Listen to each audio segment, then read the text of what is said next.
అన్యాయంగా మనసుని కెలికావే, అన్నం మానేసి నిన్నే చూసేలా దుర్మార్గంగా సొగసుని విసిరావే, నిద్ర మానేసి నిన్నే తలచేలా రంగా ఘోరంగా నా కలలని కదిపావే, దొంగ అందంగా నా పొగరుని దోచావే, చించి అదికించి ఇరికించి వదిలించి నా బతుకుని చెడగొడితివి కదవే.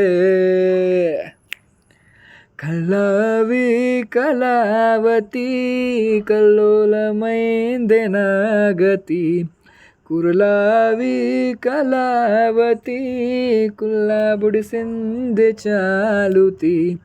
కమాన్ కమాన్ కళావతి, నువ్వే గతే నువ్వే గతి. కమాన్ కమాన్ కళావతి, నువ్వు లేకుంటే అదో గతి.